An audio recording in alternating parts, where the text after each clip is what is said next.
சமுதாய தலைவர்கள், கோயில் தலைவர்கள், என்ஜிஓ தலைவர்கள், பெற்றோர்கள், நம்ம ஒரு இந்தியனை பார்த்தா அன்போட சிரிப்போமா, ஒரு வணக்கம் சொல்லுவோமா அவங்களுக்கு? எங்க பார்த்தாலும் முறைக்காம. நம்ம அதை அவர் சார்ட்ட காடியில் சொல்லிட்டு இருந்தேன். நான் என்ன சொல்றேன், என்ன நடக்குது சார் நம்ம சமுதாயத்தில்? ஒருத்தருக்கு ஒருத்தர் ஒத்துமையை காணோம். இன்னொருத்தரை பார்த்தா இன்னொருத்தர் முறைக்கிறாரு. நம்ம வாழறது இந்த பூமியில கொஞ்ச நாள், இந்தியர்கள் கொஞ்சம் பேரு.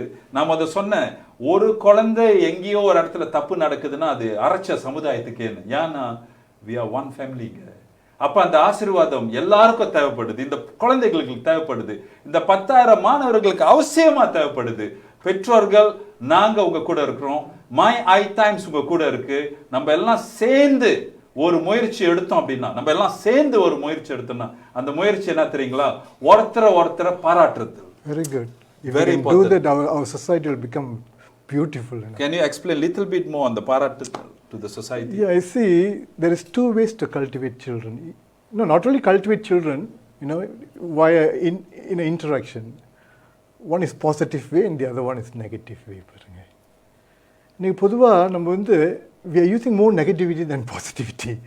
So how to cultivate positivity, Mr. So the only way is by getting yourself involved in spirituality. The only way. That's the only way. பாருங்க, ஐயா சொன்னாரு, இன்னைக்கு வந்து பாருங்க, பிள்ளைங்களுக்கு வந்து ஆரம்ப துவக்கத்திலே அவங்களுக்கு வந்து மந்திரத்தெலாம் கொடுத்துருந்தாங்கன்னா, மந்திரம் கொடுக்குற பஜன் படிக்கின்ற பிள்ளைங்க நல்லா வந்துட்டு இருக்காங்க. அது சொல்கிற 100க்கு 100 ஏற்றுக்கொள்ள வேண்டிய ஒரு விஷயம். பாருங்க, ஒரு பிள்ளை வந்து சிறப்பு எடுத்துக்கிட்டு, யார் சிறப்பு எடுத்துக்கிட்டாங்க, பிள்ளை மட்டும் இல்லை, யாராக இருந்தாலும் சரி, அவன் குணத்தை மாற வேண்டும் என்றால், அல்லது if you want to go into the purification process to negate all the negativity in the body, there's only two ways. One is through mantra, the other one is through mandir. Mantra அர்த்தம் என்ன தெரியுங்களா? அங்கே 2 வார்த்தை பிரிக்கப்படுகின்றது. மந்த்ரா வந்து மந்த்ரா, இது சமஸ்கிருத வார்த்தை இருக்குங்களா? மண் என்றால் மைண்ட், மண் என்றால் மைண்ட், த்ரா என்றால் deliverer. The deliverer of the mind is mantra. That's the only way, And the other one is மந்தேர்னு சொல்கிறோம் பாருங்க. இன்னைக்கு வந்து கோயிலுக்கு போகிறது ரொம்ப சிரமப்படுறாங்க. ஆனால் there's one place when you go and you do worship properly, that will also give you a lot of purification. மந்தேர் என்றால் என்ன? மண் என்றால் மைண்ட், தேர் என்றால் sober. To put a person in sobriety and give a calm mind is mandir. Mandir. இது 2 தான் இருக்குது தெரியுங்களா? ஆனால் இது 2 நம்ம பின்பற்றாமல் இருந்துக்கிட்டு இருக்கோம். செய்யணும். அந்த காலத்தில் பாருங்க, ஒரு பாட்டுங்களா பாருங்க. இன்றைக்கு வந்து நம்ம வாழ்ந்து கொண்டிருக்கின்ற யுகம் வந்து கலியுகம். அதை பற்றி பேசணும்னு சொன்ன டைம் இருக்குமான்னு தெரியல. அதுதான் the main cause of everything. மறுபடியும் டேவிட் ஆனந்த் சார் உங்களை கூப்பிடுவாரு.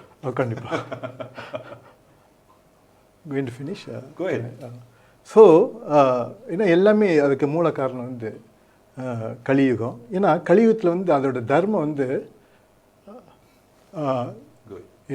when you talk about Kalyug, அதோட கலியுகத்தின் நியதி வந்து தர்மம் சரிந்து அதர்மம் வந்து அதிகரிக்கும். அதான் அதோட நியதி.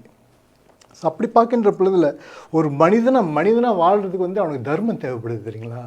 அது ஒரு பாடல் வந்து எம்ஜிஆர் பாடல், தர்மம் தலை காக்கும், தக்க சமயத்தில் உயிர் காக்கும், கூட இருந்தே குளிப்பறித்தாலும் கொடுத்தது காற்று நிற்குன்னு சொல்கிறார் தெரியுங்களா?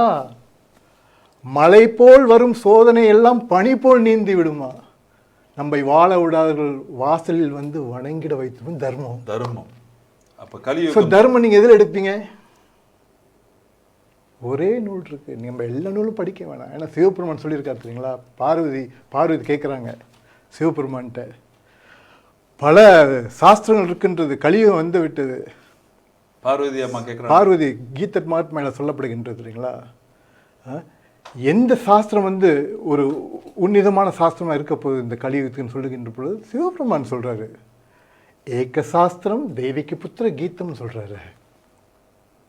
ஏக தேவோ தேவிக்கு புத்திர ஏவா, ஏக மந்திரஸ்து, ஏக மந்திரஸ்தஸ்ய நாமணி யானி கர்ணப்பி ஏக தஸ்ய தேவஸ்ய சேவா. பாருங்க, கொஞ்சம் விளக்கிறவா சொல்லி. அது என்ன சொல்லுதுன்னா, அவர் சொல்கிறார், சிவபெருமான் சொல்கிறாரு பார்வதி கிட்ட இட்ஸ் அ கான்வர்சேஷன், எல்லாத்துக்கும் தெரிஞ்ச ஒன்று பாருங்க.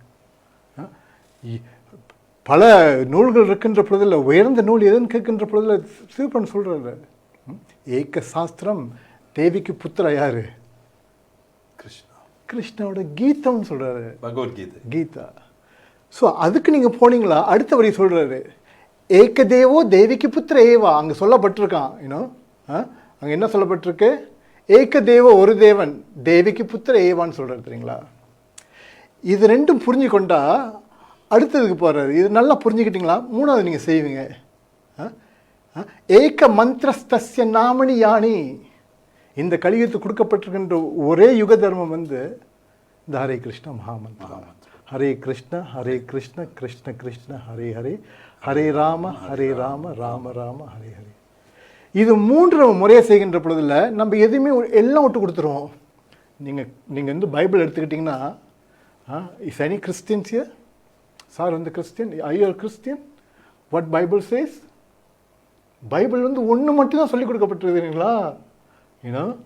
renounce this material life. If you take Quran says the same thing. The same subject matter is appearing in, அதான் கடைசியில் சொல்ற கர்மப்பி ஏகா. இதெல்லாம் புரிஞ்சுக்கிட்டியா நீ ஒரே வேலை தான் செய்வ. கர்மப்பி ஏகா, கர்மப்பின்னு வேலை, ஒரே வேலை தான், தேவஸ்ய சேவா. இது மட்டும் புரிஞ்சுக்கிட்டோமா, then you know what is the path of dharma is. Thank you so much, Mr. Kalai. You will be invited again by My High Times, because you have so much of knowledge and you can share so many things to our students and parents. Yeah. Yeah, Mr. Raja.